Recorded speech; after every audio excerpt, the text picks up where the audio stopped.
Good. Right on. Oh, good morning, everybody. Good morning. Welcome to our show today. We've got a very special guest, in my opinion, anyway. Um, he's a fantastic modeler. He's a meteorologist, and I'll let him tell you a little bit more about that if he wants to. But anyway, it's Dave Vollmer, and I hope I'm saying that right. Is that correct? Yeah, that's perfect. Well, I know because my last name's Chris, spelled like Christ, so I get called everything, I understand how that name stuff goes. Anyway, welcome, Dave. I'm glad you joined us. Thank you. I've enjoyed your channel, the train part of it anyway. I don't have enough time to watch all the stuff you put on your family channel there, but it's concerts and such, but yeah. Yeah. Oh, I understand, and that's no problem with that. But yeah, I've really enjoyed your modeling, and of course, I like the Colorado narrow gauge also, so that's another draw for me. But your modeling is just, superb. And anyway, we're going to let Steve say hello to everybody. Oh, we got to let him do something, Well, we got Closet Branch. Good morning. We got Allie. I don't know if you're still here, Allie, but you said you were. John Tanzillo, Roy Eltham, Rob T-Man. I think we got a few more in chat, so somebody's lurking. But anyway, good morning, guys. Well, Dennis is here with the Otter Creek and Rio Grande. Leslie Gilpin, Roy Eltham. Who else did I see up there? Dwight Curley's here. Al Marr's here. Okay, I have to get out and do it again. I'm not seeing You're not seeing all of them. There we go. I had to refresh it. Oh, and I'm sure we'll have more come in as the show goes on. That's usually how it is. Leslie, we got Lee too. Al Marr. Grandpa Rails just came in. Morning, John. How's it going? Anyway, guys, our special guest is Dave Vollmer, and going to open it up to questions. You guys want to ask some questions of Dave? He's got his layout here in the background. I'm going to put you on the big screen there, Dave, so everybody can see it, and they may have more questions for you. I don't know how many of you have seen his channel, but if you haven't, the link is in the description. Also in the description is the link to the 2023 narrow gauge convention, which Dave is probably going to be a part of as far as a tour of this layout. I put that link in there. I also put in the link to the date that I'll be up meeting with Steve at Train Mountain next June. So if anybody wants that date, it's on there, and we'll just do a meetup of anybody that can come up there. That would be cool. So anyway, from there, I'm going to open it up to questions, and Dennis has got the first one. Why the Rio Grande Southern and why the Colorado Midland? All right. So why the Rio Grande Southern? Interestingly, so I grew up back east. A lot of guys on the internet from model railroading know me from my N-scale Pennsylvania Railroad work. We took a family vacation out here, I think was it either 88 or 89. I think it was 88. And visited my uncle who was living in Albuquerque. So my father, big train junkie, who was one of his favorite authors was Lucius Beebe. And I don't know if I'm pronouncing that right, but, the author of the Narrow Gauge Through the Rockies book. And so I had pored over that book as a kid. And, of course, I was always, reading my dad's old model railroaders. So when Malcolm Furlow did his San Juan Central, I was really interested in that. But the trip out to Colorado kind of solidified that. And then we came out again in 91 as I was looking at colleges. And so that kind of solidified in my mind in terms of the Rio Grande Southern. But in terms of the Colorado Midland, so I had, we have all these narrow gauge and Colorado railroad books, at home growing up. And I kept coming across this obscure standard gauge railroad that looked like a narrow gauge railroad called the Colorado Midland. And, I think I really didn't appreciate it for what it was until I moved here to Colorado Springs, where there's still a lot of physical evidence of the Midland and its successor, at least on this end of the line, the Midland Terminal. So there's, it's kind of the hometown road here in Colorado Springs. There's a brewery in the old roundhouse. You can see the the old grade coming up through 24 in Ute Canyon. And, it's kind of right here in your face. So it seemed like a fun thing to model. So in case anybody's wondering, they're not the same layout. HON3 for the Rio Grande Southern, and then I'm doing Colorado Midland and N scale. It's a small portable layout. It's in the room behind the wall here, actually, on the other side of the furnace room. Okay, well, that was the next question I think somebody had, was what gauge was your layout? Yeah, this is HON3. So there's a lot more to it. Kind of have the laptop set up on Rico Yard here, and then you can see over to Ridgeway. So, and then the big trestles are actually over my shoulder. Yeah, and guys, I would highly recommend you guys go check out his latest update on his YouTube channel, because he did some really nice modeling and is upgrading. I liked your take on, okay, I got this structure in place because I knew that's where it was going to be, and then you come back later when you've got more time and go, that could be done a lot better, and take the time to make it. Next project here. So I moved the camera here. This is here in Rico Yard. This structure here is it's a Grant Line house kit that I'm using for the section house at Rico. I'm actually building the Bantam model for the Dallas Divide section house, which is kind of a mirror image of the one at Rico. So again, another opportunity to put a more prototypical structure in place. Yeah. Now, I've got a question. Is your layout point to point or continuous running? It's continuous running. It can be operated point to point, although the only place you can turn a locomotive is on the turntable in Ridgeway. But I'm a roundy rounder, as you can probably already tell. And if I look like I'm distracted, I'm keeping 3 trains from running into one another. Yeah. Best air traffic control. Blackstone is great, but it doesn't come with a collision avoidance system. So yeah, exactly. And they're not cheap when they hit the floor. So especially anymore, the price on them's gone up, kind of like fine jewelry or something. Well, actually, I was very lucky to get what I got when I got it. Me too. Somebody wants to know what's the most expensive model you own. That would be a follow up to things going on the floor. Yeah, so I can go get it here. Interestingly, so my father's the one who got me into the narrow gauge side of model. Well, he got me into model railroading in general, but many, many years ago, he picked up this precision scale. If you can kind of see it, it's a Rio Grande Southern number 25, so a T19, and it was unpainted, but it was one of a limited run. So it was done in 2 runs. One run came with an open frame motor and was known as a poor runner. The other run was a much smaller run that came with a can motor. Well, that was this one. And we didn't know, he bought it, I think, in the earlier mid 80s in East Williston, New York. Didn't really know what it was worth. So when I finally ended up getting my hands on this thing, I sent it up to Craig Stewart at Narrow Gauge, Colorado. And after getting it painted, putting the DCC in it and the sound system, he assesses this thing at about $1,200 if I were to sell this right now. Wow. So that would definitely be the most expensive model on the layout by a wide margin.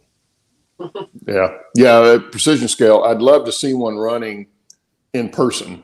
They're a little bit beyond my means for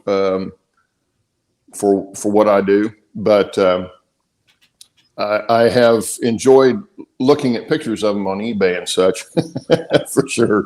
I think Dennis has got 1 or 2 of them that look really nice too. Dennis had a question. What's your favorite part of the hobby? Favorite part of the hobby? Scenery and structures. So 2 favorite parts, scenery and structures primarily. Definitely you can see, I don't leave areas unscenic for very long.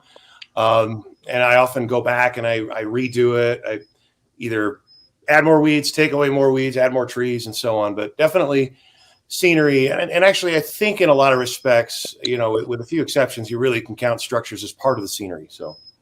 Oh, sure. Yeah, most definitely. Well, how much time do you spend on the layout? Well, what's a typical day or time frame in the layout room at any given time? I can go weeks without really firing up the layout at all. Depends on what I'm working on. It depends on what I am doing. So I have 2 part-time jobs. I'm a retired Air Force. So one of my jobs has me sometimes working during the week up in Boulder. I have been known to bring a sort of a portable little toolbox and some kits with me. But when I'm around here, and especially when I'm not teaching or, I've got some extra time, spend a couple hours maybe on a given day on something, projects in the, I've got a workshop and a walk-in closet in the bedroom on the other side here. So that way nobody needs to see my mess. I close the door, out of sight, out of mind. So I don't know, a couple hours. But when I first retired from the Air Force, I took about a year out of the job market. My wife was still on active duty. I had to deal with some stuff. I don't want to really get into some personal stuff, but I do get disability from the VA due to service-related issues. So I just decided to take the time to regroup, and I kind of dove into building this layout full time. So that was kind of how I dealt. So I got a question. How long have you been in the hobby, and what got you interested in it? Well, that's a great question.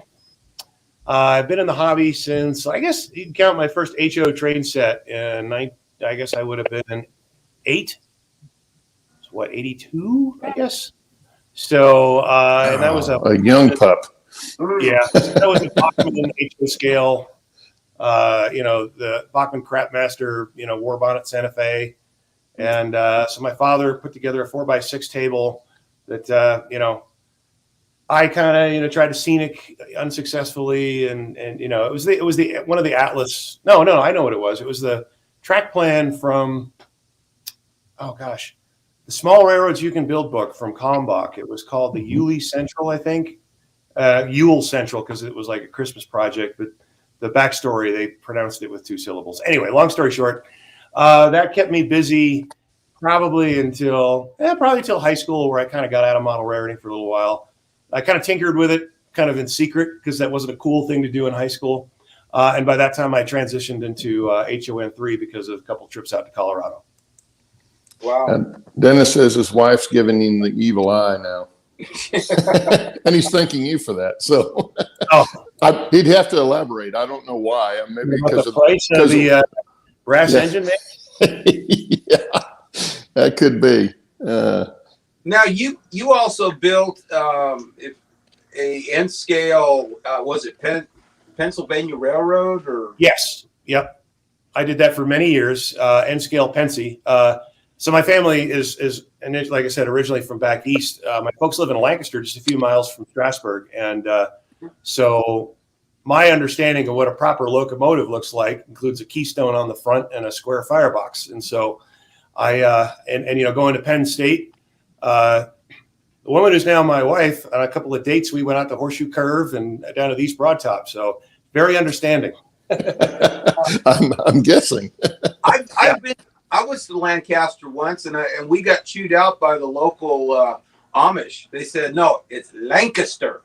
It is Lancaster. Yep. Lancaster, not Lancaster. That's how you can tell somebody who's from there. Yeah. It's Lancaster, California, but it's Lancaster, Pennsylvania. Yep. And Rob T-Man says, thank you and your wife for your service, Dave. Oh, and yeah. I will second that. Thank you very much. I was never in the service. I was getting ready to go down to register for the draft. My birthday was April 15th, 1975. And they stopped the draft on 1st of April, 1975. And then, of course, kids come along, and I don't know that they would have taken me if I'd have tried to join because of my eyesight and stuff at the time. But, I never went in. Never had to go in, never did go in. I'm with Claude. I'm just a few weeks. I was July, and I was sweating bullets, too, getting ready to go. Of course, Vietnam was still going on back then, too. So that's I didn't wind me down. I was about to enlist in the Coast Guard. Oh, Dennis has, okay. Bingo. She said, you don't have any that expensive, do you? He said, no, baby. Okay, we won't tell her. Dennis. Well, I guess I should also clarify, I did not spend $1,200. I did spend a lot of money to get that thing upgraded, but that's the assessed value now, the locomotive plus the work that Craig did on it. My father probably paid maybe about $100 for it back then. And that was a lot of money back then. But that really was. Yeah. There's a Concord goose I've got around here somewhere. I've got 2 Concord geese now, but the original one, he paid $35 for it, the Timonium show down in Maryland. And Wow. $35. I thought I got mine cheap. Making them like crazy, and nobody was buying them, right? Now I see these things. There's people that are asking $695 for a plastic galloping goose. Yeah. I am so glad I've got what I've got, because, if I wanted to switch from N scale to HON3 now, my gosh, I'd have to take out a home equity loan. Yeah. Oh, yeah. And I watched it. It was during the checking on my trains. The pandemic, when everybody couldn't go anywhere. Yeah. And it's not just model trains. It's all modeling stuff. Prices went up. And a lot of it was supply. And of course, with the Blackstone stuff, it went up because it's out of production. Right. And the ones that they had scheduled to be produced, I've had 2 on order since 2018. And they still haven't got anybody to build them, I don't think. No. But I'm glad I bought stuff when I first started building my layout, because I was buying pieces here and there as the price was good. And I got all my Blackstone for less than retail. I think the most I paid for any of them was $415, something like that. I've got a question, and actually Bernard's kind of got the same one. Does your wife share your interest in the hobby, or does she help you at all? So she kind of tolerates. I guess is probably the best. Probably the best way to put it. Well, no. So interestingly, her father, big Pennsylvania Railroad fan too, because he grew up outside of Philly, and so she kind of knew what she was getting into, although he wasn't a model railroader per se. She understands that this is kind of my sanctuary here. I always joke that, I could be out, with friends drinking to all hours, but she knows I'm in the basement working on trains. There you go. Now she'll come down, she'll provide some critical insight and so on. She actually did help me with the scenery on the old Pensy layout, but most of this I did while she was at work, and I was at home either on terminal leave from the Air Force or job hunting. Bernard C. says, Dave, how much do you and your wife work together on the layout? Not a lot. I mean, so she kind of knows I have a vision for what I want here, and so we are both, I don't want to say very opinionated people, but that's probably accurate. So I think she knows that if we tried to work together here, it might be less constructive than you'd hope. But she's helped me with some model railroad stuff in the past, but she definitely helps with things like when I take the portable N-scale layout to a train show. She's always helpful with that and helping me get it set up and keeping an eye on it during the show and so on. Model trains really aren't her thing, but she's got all kinds of other crafty, creative things that she does. So, and very artistic things as well. So, in that respect, we share supplies a lot. Mm-hmm. Oh yeah. Well, I've got another question actually, and this kind of goes back to what I was saying about your cab ride video looking so realistic with the backdrops. Are they painted on the walls? Are they printed or both? No, so they are printed, and they are from a company called Lark Products. Most of them. There's actually over at Lizard Head Pass, the Lizard Head Peak.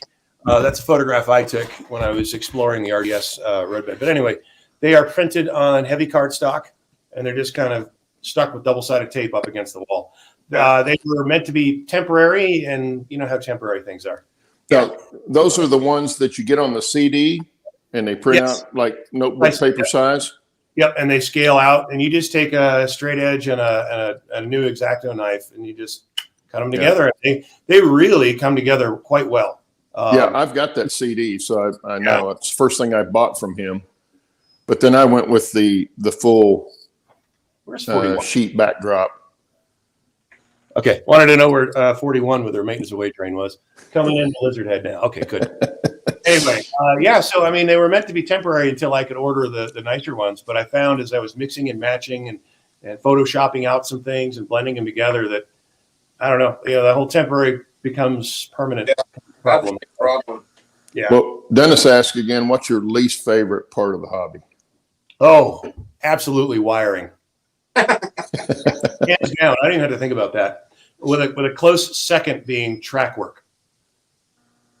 Okay. Which is ironic because I just did an article for the HON3 annual on track work, but it's not about the mechanical side. It's about the appearance side.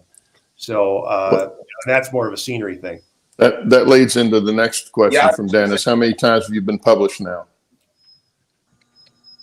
So for the HON3, just in the HON3 annual, so 2 articles and 2 cover shots. And then I guess for N-Scale, did a couple articles for N-Scale magazine, and kind of the you've made it when Great Model Railroads does the thing. That was on the Pensy. And then I did some stuff for N-Track for their Steam stuff, their Steam annual newsletter or whatever, Steam newsletter. So Allie wants to know. Oh, wait a minute, wrong one. Excuse me. Is that a new hat? No, it's not a new hat. I've had this. I got this right after we put them on the site. Good, the hard-hitting questions now. Yeah, the hard-hitting questions. Sorry about that, Dave. I didn't mean to. No, Cut you off there. It's fine. Gives me a chance to do some traffic separation. 455 is getting awfully close to 41 here. Well, trying to keep up with chat on the part that you can't see. Yeah, no, it's not as easy as some people might think. Yeah, chat's by. Yeah. See, Dave's been published. Now he's been published in print, and this is my claim to fame. So that's you can tell how much different we are. Honestly, people think that, and I used to think that as a kid, like, oh, I'll never be good enough to be published and all that. It's not. It's not a matter of being good enough. It's a matter of just reaching out to these publications and saying, hey, I'd love to provide content. What kind of things are you looking for? And I can definitely vouch for the HON3 annual. So Chris Lane, a lot of you guys know him. He's going to be putting together the 2023 Narrow Gauge Convention. He's real fun to work with. He's always looking for something a little out of the ordinary. So there's something about your layout that you do really well, or maybe there's something that's unusual about what you've chosen to do. In narrow gauge, you could reach out to him. But obviously, if you're doing N-Scale, there's a couple publications. I'm sure there's tons and tons of HO publications that you could reach out to. Well, I'm sorry. Go ahead. No, I was going to say, I've never worked with Model Railroader directly, but when I worked with Kalmbach, it was for Great Model Railroads, and that was actually a really painless process. They even sent a staff photographer. Not Lou Sassy, the other one, Paul Delcos. He came to my house in Florida. We were stationed there, and he took all the photos. So, it's actually pretty painless, reaching out to these folks. So a lot of folks who haven't published, it's not so much that, it's not really a threshold you have to get over. It's just getting bold enough to reach out to one of these publications and saying, hey, I want to provide some content. What do you need? Yeah, they have to know you're there. Yeah, exactly. They're not going to see you otherwise. Exactly. Yeah. That was kind of leading into my next question. You were talking about the narrow gauge convention in 23 there in Denver, and might tell everybody what you can of it. There may be some stuff you don't want to say yet, but. Well, I mean, so it's going to be, as far as I know, it's going to be in the same venue as the 2017 one. And there were some things I liked about it. Some things there's the convention halls were kind of separated. And so there were some spaces that were a little crowded and some spaces that probably had more room that, we could have put more stuff in. So we're going to try to be a little bit better, I think, about making sure we evenly distribute. For example, there were 2 vendors' rooms. One was really packed, you could hardly move through, and the other had plenty of open space. So, and some of that's just due to last minute vendor cancellations and having to kind of scramble. There'll be modular layouts there at the venue. I'm not sure if my club actually is going to be there, Slim Rail. I won't be able to help them anyway, because I'll be down here most of the time giving the tours. And then they've asked me to do a clinic of some sort. I just don't know what yet. But of course, being out here in Denver, there's going to be trips out to all the narrow gauge meccas, Durango, Chama, Antonito, Georgetown Loop. Of course, the Colorado Railroad Museum is right there. If you're a narrow gauge junkie, you've got to go there. I'm actually a volunteer up there, although I haven't been up there in a bit. I just had surgery on my cervical spine, so kind of not doing any heavy lifting for a little while. But so definitely when you come out here, it's just it's a good place to have an aero gauge convention. Let's put it that way. Yeah, I agree. I would agree with that. I've got two questions for you. The first one is, do you ever do any switching ops on your layout? And do you ever have any friends over that run sessions that come run trains with you? So yes and yes, but only a little, right? In both cases. So you'll notice around the layout probably lots of these car cards full of car cards and waybills and so on. Most of these haven't moved in probably 2 years. So yeah, I'm not really a big. I love the idea of operations. I just, when it comes right down to it, I like to watch the trains go in circles. Okay. Yeah. And like I'll have, well, pre-COVID, our club would host, every month somebody would host the meeting, and then of course we do ops on that person's layout. So really, with COVID, I don't think I've had more than maybe 2 or 3 visitors to the layout since then. People who are, I've never met except through the internet. They'll show up because they're coming through the Springs or through Denver and like, hey, can I come see the layout? I'm like, sure, come on in, and then we can run trains a bit. But yeah, I mean, it's set up so there is an operations plan for this layout. I actually sat down and I hashed one out, kind of based loosely on what the real RGS did. But honestly, in my era, that's a matter of a daily goose and maybe a twice weekly train. So I end up running a lot more trains than the RGS did. Dennis has another good question. How do you balance the prototype versus the model / layout? And do you lose sleep over compromises? That's a really good question. I mean, let's talk about what compromises I've made here. This is 66 miles of railroad and only 12 by 14 feet in HO. So lots of compromises. If you're familiar with the Rio Grande Southern, I'm completely missing a couple of key locations like Vance Junction where the Telluride branch came in. Huge operational opportunity that I chose not to model. There's some minor compromises in terms of I've got some town structures that should be behind the Rico Depot that are in the front and so on. But, it is a hobby, right? It's meant to be fun. And do I lose sleep over compromises? Oh, actually, the biggest compromise is there are no grades on this layout. Any of you who've owned a Blackstone C19 probably can appreciate why I don't have grades on my layout, right? I found that out. Quad has that problem. I'm planning on doing a lot of double heading though. So yep, and they can pull a lot on the flat, but man, we've got 2.5% grades on our club layout, and 3 cars and a caboose is about good enough for a C19. Yeah. So no, I don't really lose sleep over it, because if there's something where I feel the compromise is no longer tolerable, I just go change it. I just go fix it. I've done that with some structures. I've done that with some particularly troublesome track spots. But in general, you're going to have to make some compromises. I feel like if there's something I wanted to fix about this layout more than anything else, I kind of want more vertical, because these 9-foot ceilings really kind of make the layout seem flatter than it is. Sounds like a second level to me. No, I'm not a fan of those. I'm not. Well, and then you need grades to get between them, right? But yep. I like how open it is, because this basement we entertain down here too. Like, we're going to have our big holiday open house here in about a week, and so I want this not to feel like a closed off space. I want this to feel like an open area. The layout is finished to sort of match the architectural themes throughout the house. So I like having it open this way, but I want maybe higher mountains on the backdrop, perhaps. But yeah, I don't know. I mean, in terms of compromises, there's a lot more to the Rio Grande Southern than I was able to fit in here. So I always wonder, hey, maybe over there I should have, instead of putting lizard head, I should have put more of the trestles at the over loop or something. I don't know, but not so much sleep. No, that's always the big problem with the model railroad, though. Yeah. Go ahead, Steve. I'm sorry. When did you start your layout? What year did you start that? Started bench work in May of 2018. The layout finished enough to do an article by August of 2019. Okay. I was going to ask something and I forgot what it was. I'll tell you, part of why people get that far ahead was at that time Blackstone was still available and cheap.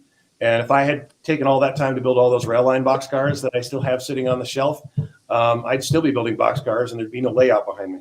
I'm exactly the same way. I decided all that rolling stock that has to be put together, the kits, can wait until I've got everything else kind of going on the layout, because otherwise I'll never get the layout finished. And I'd like to at least get it to fairly running the whole thing before, even before the scenery's finished, but before I ever start on the box cars and whatnot. Because I'm building the Colorado Midland Roundhouse from Model Masters. Oh yeah, the name. And I've got that one and the Como Roundhouse. They're both going to sit side by side in my main yard. But I run, my layout is strictly prototypical, well, not prototypical. It's freelance, but based on the narrow gauge. So I could do that, gave me the freedom to do whatever I wanted to do with it. I didn't have to worry about, is this actually what, some place did? And I said, no, I don't have to. I can do what I want. Right. Bernard wants to know, what kind of train system are you using? And then also, what do you use on your N scale? And somebody else had asked too, in that same venue, if you had any pictures of your N scale. I do. In fact, I can even just pick up the laptop and I just carry it over into the layout room. You can see it. Although I'm using the extension cord from the N scale layout for my laptop, so I won't be running it, but I can show it to you. I've been with. I started using Digitrax back in, I guess it would have been about 2005, and it's kind of what I know. So the RGS is run exclusively with Digitrax DCC. I'm still using tethered. So, but because this is sort of a cockpit design anyway, the tethered really doesn't. You don't get tangled up much. I've got the LocoNet jacks all over the place. Some of which I never even end up using. I've got too many of them actually. So, as for the N scale, it's just I have two Kato power packs. Kato, yeah, that's always a perennial discussion. But two, they're just DC. I have two separate DC loops, and that's it for N scale. It's more, the N scale layout is a show layout. It's meant to be just viewed with the trains going in circles. There's no operational scheme for it. In fact, the lower loop is really nothing but a loop. So. But if you guys are interested, I could take you guys over there. Let me. Yeah. Sure, I'm sure they'd like to see it. I'm going to stop the trains here. And Dennis has another good question. He says, "What elements were you not willing to compromise on?" Oh, great question. So for the RGS, as much as possible, I wanted the towns in the order that you would encounter them as you were moving, and I've actually been able to achieve that. I wanted the towns oriented, so when the train is coming southbound or say westbound on the timetable, it enters the correct side of town. That I was able to do, except at Lizard Head and at Ridgeway. Ridgeway is actually, most guys, when they model Ridgeway, they have it kind of reversed because trains ran north to go south out of Ridgeway because of the way that the terrain was. And because if you went south, that was the Rio Grande's Ouray branch. So those were two that I was kind of dead set on not compromising.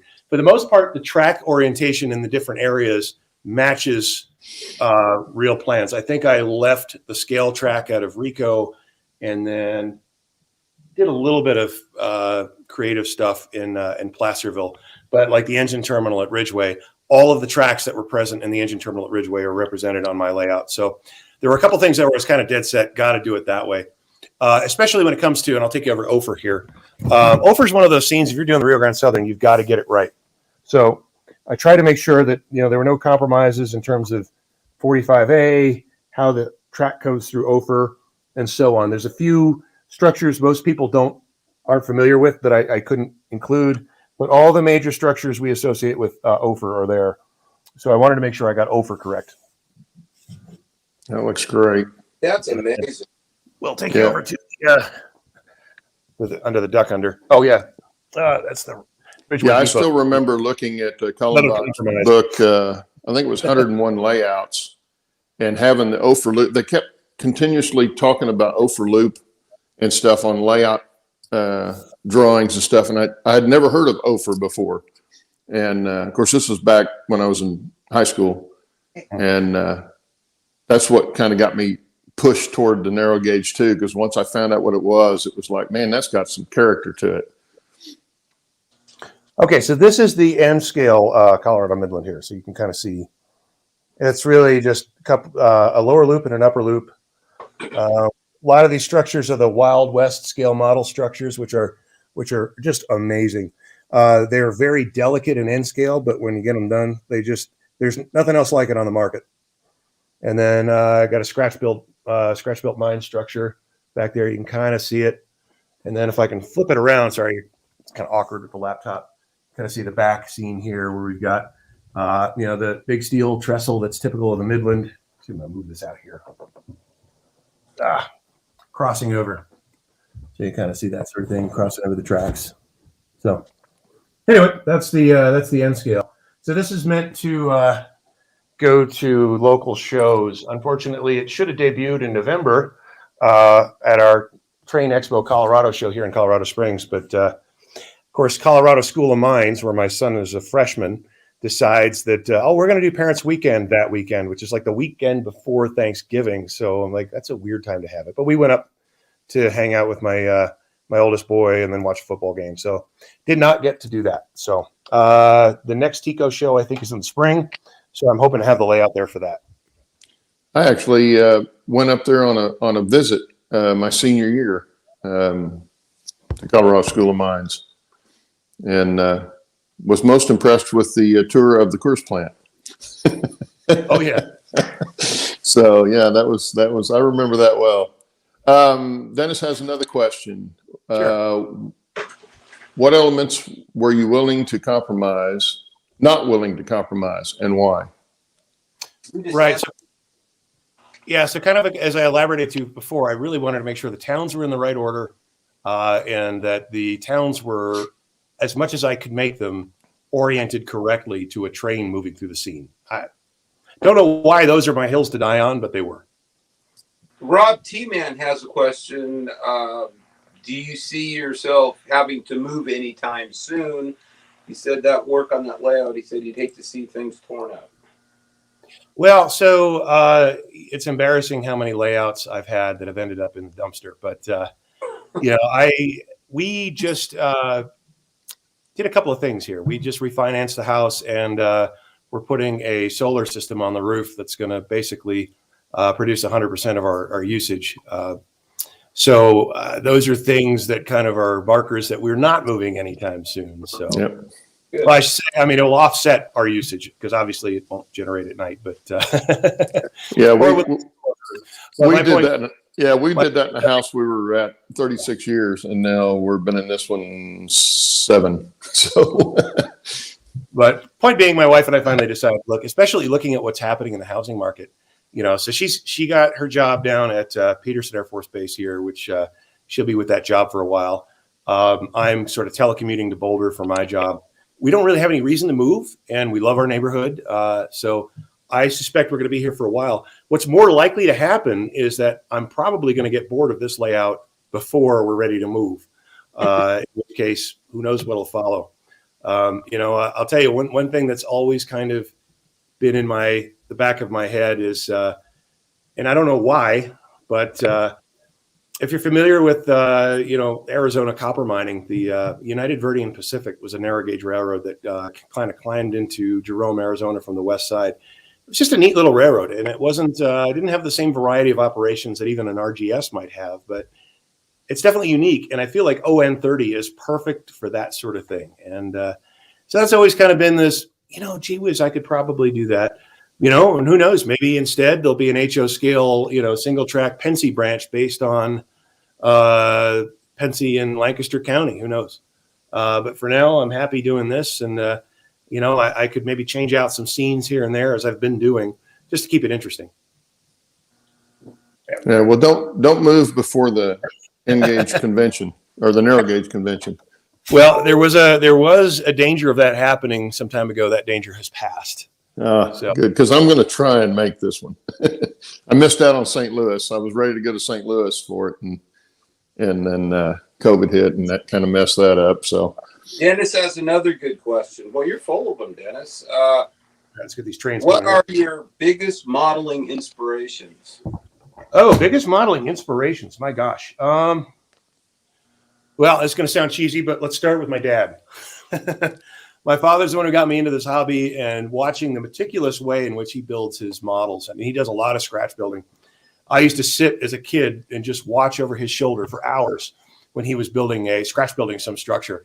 And I'm sure I have permanent brain damage from the ambroid glue he used to use. But between the ambroid and the diasol, right? Those are two smells that are indelibly imprinted on my mind and associated with model railroading. But in terms of writ large out there, oh gosh, there's a bunch of them out there. Gosh, put me on the spot. There's, I'm not going to lie, Malcolm Furlow, as much as what he did doesn't really stand up to today's prototype modeling standards.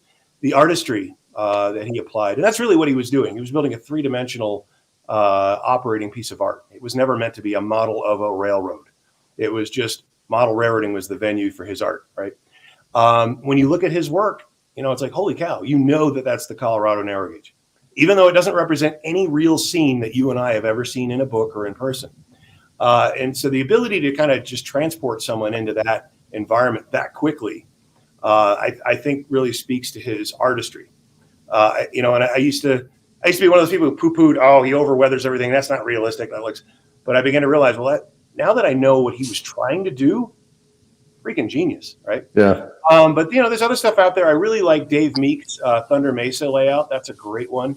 There's a bunch of guys doing stuff in HON3, like Jeff Reynolds and Craig Symington. If you're doing any HON3 stuff, you'll know those names. Of course, the late Jim Vale. Those are all. I often quote Tony Kester as well in terms of the modeling the mundane and not the unusual. Which, of course, the RGS was anything but mundane. But even then, there are some things from the Rio Grande Southern where, like, if you really tried to model as broken down and as weathered as the railroad was in the era that I modeled, it would look unrealistic. So my RGS is actually in somewhat better shape than the prototype would have been in the era that I modeled. Yeah. From everything I've ever read about the RGS, it was not ever in perfect shape. Well, so there's this great video that's been circulating out there, and you can find it on YouTube. It's mislabeled as Denver and Rio Grande Western. Well, so DNRGW is on that video too, but there's a scene where an RGS train passes Ophir, and the track gang has to go out immediately and re-gauge the track after the train is passed. Yeah. I mean, this was, the fact that I modeled Penn Central for a little bit kind of prepared me for this RGS style railroading here. But yeah, my trains derail a little bit less than the prototype, and I'm okay with that. Yep. Let's see. Somebody, Rob T-Man says, with 9-foot ceilings, just think of how massive floor-to-ceiling landscape would look. Yeah. That's down the road. Jeez, this is I got plenty of room to expand. Part of the problem, I'll be honest, I think is, I was just coming out of N-Scale. This was my first foray back into HO since probably around 2002. And I was still thinking N-Scale scenery size, right? So, in N-Scale, that'd be pretty impressive. But in HO scale, there's not much to it. I probably could have doubled the height of these mountains and then some and still had room to go. So, well, with 9-foot ceilings, you have room for a G-scale running around the ceiling. Yeah, I probably could. Yeah, because they don't cost anything. Exactly. I might get tight behind the bar, though. Well, floor to ceiling was kind of what I was after originally, because I had seen a corner of a layout done that way, where they ran the mountain all the way to the floor, and had these beautiful trestles on the front of it. And I was kind of after that look on mine. But I didn't end up going all the way to the floor because I thought, I've got to get inside there because there's a helix in it. The mountain is actually the helix. So I had to be able to get into it, and I couldn't go floor to ceiling. But that's where I was thinking. I wanted that grand scale scenery. And I was just telling Steve before we came on how I like how you've got a single track going through a lot of scenery, because it gives it that realistic look. It really does. It's not too crowded with track. I know a lot of people tend to put more track on than they really should. I know I did that, but I was after scenes in certain areas too. So, I think if I had more room, I would add more so-called negative space, more wilderness running, because that's just that's what the RGS was. But exactly, yeah, and on the narrow gauge especially. there was another practical reason for my scenery being like this, because at the time I still thought there was a possibility that right around that 2023, when my youngest graduated high school, I'd be moving to Boulder because of my job. And so the benchwork actually comes apart into sections that will just barely fit up the stairs. And with the scenery, it's going to be a really tight fit. But I could, in theory, get most of this, with the exception maybe of this peninsula, in one piece up the stairs. So that was a practical consideration when I put this together. Because again, like I mentioned at the beginning, I was so used to moving every couple of years because of military assignments, that every layout I build is sort of designed with the inevitable it's going to have to move. Not so much now. I could probably do all kinds of cool things to it now. But now I've got inertia I've got to overcome. Was there any part of one of your old layouts that you just had to save or wanted to? No, the only layout that survived, moving on to the next thing, the Pensy layout still exists. I got a lot of mileage out of that. I got about as much joy out of that thing as I was ever going to get. A friend of mine I know his name's Eric White. He lives out in the Bay Area. And I know him through the forums, but his family actually is from Colorado, so he comes out and visits. But he's a big Pensy fan, so he has that layout now. He's made a few minor modifications to it, but for the most part, it still looks like it did. If he wants to throw it in the dumpster, it's his. It doesn't bother me, but he's taking good care of it. So for all the people out there who seem to like that layout, they'd be happy to know it still exists and it's still in good shape and it's being taken care of and it's still being operated. Lee's got another great question. Can you explain how you got the rock work behind you? I can explain it, but you're going to be awfully disappointed in me. Nah. Okay. So, so technically my PhD is in marine earth and atmospheric science. So geology is a big thing of mine, right? I want to make sure that the geology is correct, not only for the area that I'm modeling, but even consistent in a given area, right? So I took several different commercial castings. This one is rubber. It's from Cripple Bush, I think. This is one of those Mountains in Minutes foam ones. I've got some, they come from something called Atherton, hard foam cast rocks, and then the rest is hand carved to kind of tie it all together. So there's a little bit of everything in here. These are all a combination of hand carved in commercial soft foam, commercial rubber, and commercial hard foam castings, just all kind of blended together. So the only credit I can take is the hand carving that kind of connects them and then coloring them. That's it. Yeah. Now, I had a problem with mine when I built my mountain, not last summer, but summer before last, when we were all shut in. That's when I did most of my mountain work around the helix. And of course, I had this giant white elephant in the room because it was unpainted, just all plaster. And I was dreading trying to paint this thing because I'm not an artist in the painting kind of thought process. And so I was really concerned about that, but I found it to be a lot easier as I went and it started showing the things that I wanted. How hard was it for you to paint that? I mean, in your mind? Not hard at all. Truth in advertising, I actually did have, as a kid, I had some sort of classical training in painting, charcoals, watercolors, oil paints, and sculpture and such. So I kind of had that to fall back on, but all really I did is I started by spray bombing it with camouflage tan and then opening up the windows so I don't pass out. And then coming back in with some washes and stuff, because I had to tie these all together. And because they're made of different materials, they absorb paint at different rates. So Once I got the thing starting with a solid tan base color, then I came back in and really all I used were those over-the-counter craft paints that you get at acrylics or something, and a lot of dry brushing, and I just kept going through in different passes and until it looked right. Over here on the left, we're coming out of Placerville, so the rocks are redder, so I had to kind of transition from red over to the more sort of gray and tan that you see over by Ophir. So that was I wouldn't call that a challenge, but maybe the closest thing to a challenge I had with these rocks. Yeah. They look fantastic. I even said something to Steve when you first came on this morning that I do have a tip though for anybody who's going to attempt any sort of hand carving, that sort of thing with plaster. I always pre-color my plaster and sculpt the mold mix with earth colored latex paint, and you do that because if it chips while you're working on it, You don't suddenly get this bright white. It just stays that color, and it gives you a base color to work with to begin with. And so I always pre-color any of the Sculpt-A-Mold or plaster that I use on the layout. That's a great. Yeah, that's a really good idea. I didn't do that with my plaster. Now I did it with some of the Sculpt-A-Mold that I used, but I didn't use a lot of that.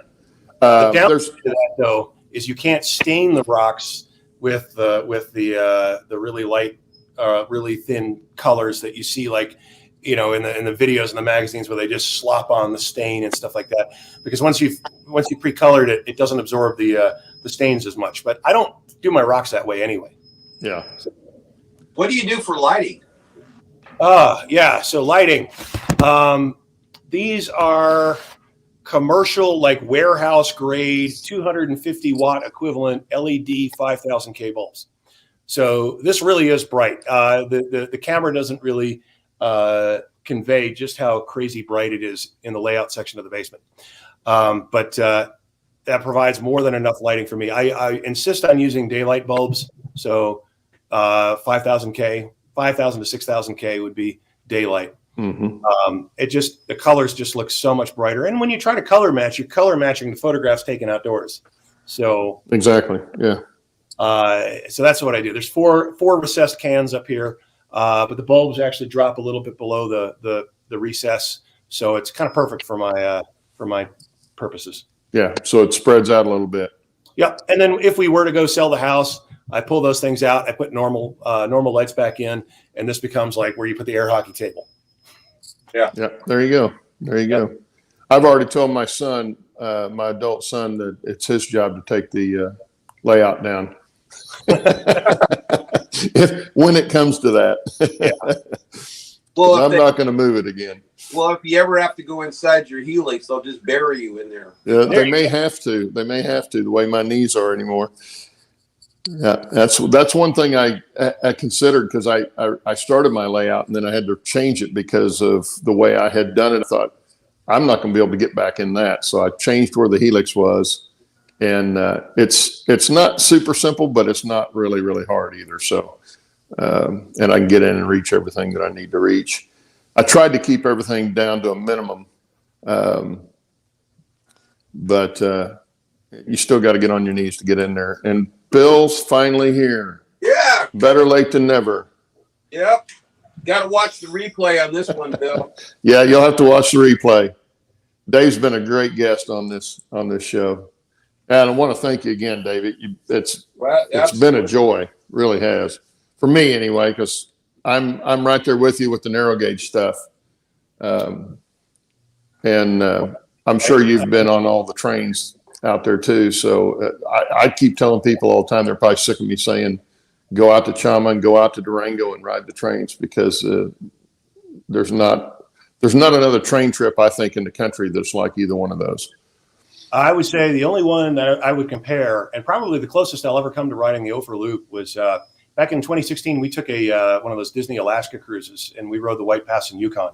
I've been there too. Yeah. That, when you're climbing up toward the tunnels and the trestles, is probably the closest thing I'll ever get to experiencing the Ophir Loop. But that's one out there too, which if you can get to that. But here in Colorado, we have an embarrassment of riches when it comes to narrow gauge, and there's always more, like what's happening in Como, and with the restoration of RGS 20 and Rio Grande 168 and all the other crazy things that are happening out here. And now when I go back east next time to visit my folks, I'm going to have to pop out to the East Broadtop. We're like living in the second golden age of narrow gauge, in my opinion. Yeah, well, and in my opinion, it's fantastic, because being a history buff too, this is living history. This is stuff you can take your kids and your grandkids to and show them how this country was built. Because that's exactly why those narrow gauge railroads were put into Colorado, to get the riches out of it. And I know we do politics here, but I will tell you this is one of the things that appeals to me about the Colorado narrow gauge in particular, but definitely sort of this Western railroad history, is in that era, people believed that anything was possible with enough hard work. Yeah. You know, they pointed to these mountains and said, we're going to build a railroad through there. We're going to build a civilization through there. And I understand, you know, there was a native population here, and there's a lot of sort of baggage that comes along with how this was done. But to have the gall to point into these canyons with vertical rock walls and say, we're going to build a railroad there. Yeah. And we're just going to do it. We're not going to think about it. We're not going to write these reports, and we're not going to complain about why we can't do it. We're going to do it, and they did it. Right. Just get it done. Yeah, you ride from Chama to Antonito, Colorado, and just imagine what it had to be like, because they made those road beds with wooden skids and donkeys. Yeah. Oh yeah, and a lot of it's through solid rock, and it's just like nuts. Well, I ride through there and shake my head every time. Yeah, most people don't realize that this country was built by the railroads. Yeah. So one thing, you guys mentioned my wife's participation in the hobby. She's always been interested in sort of the economic and sort of the other aspects of railroading, not so much the technical side of things. And so she and I traveled out to the 150th anniversary of the Golden Spike, and really get an appreciation for what these folks were facing. I mean, you also get again, not getting into politics, you begin to learn more about the groups of people that were part of constructing that railroad and what they went through and so on. But fundamentally, the idea that basically it was the 19th century moonshot. This was a thing that most people thought could not be done, and they said, nope, we're going to do it, and they did it. Mm-hmm. And, we take for granted today that, you can get to California as quickly as you can. Of course, now with the airplanes and so on, but just what it did to sort of bring this nation into the community of nations in the 19th century. Just the fact that they felt that anything was possible if you worked hard enough at it. Sure. Yeah. And before the railroads, it was ships, men taking sailing ships all over the world. So it's mankind in general, I think, is what did it all. And like you say, there's a lot of other stuff in there too, but given all that in the past, it's still a remarkable accomplishment with what they had to work with. Man, they had guts. I mean, they got it done.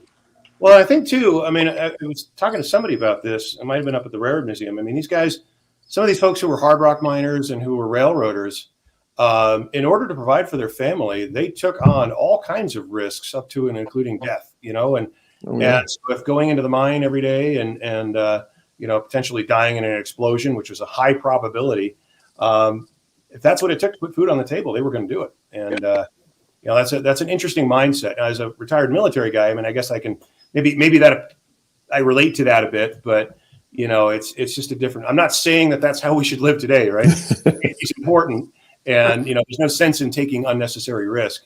I just think the 19th century had a different mindset toward how a lot of this stuff got done, whereas maybe in the modern day might not be done as quickly or even as well. I don't know. Yeah. Well, they did what they had to do. Right.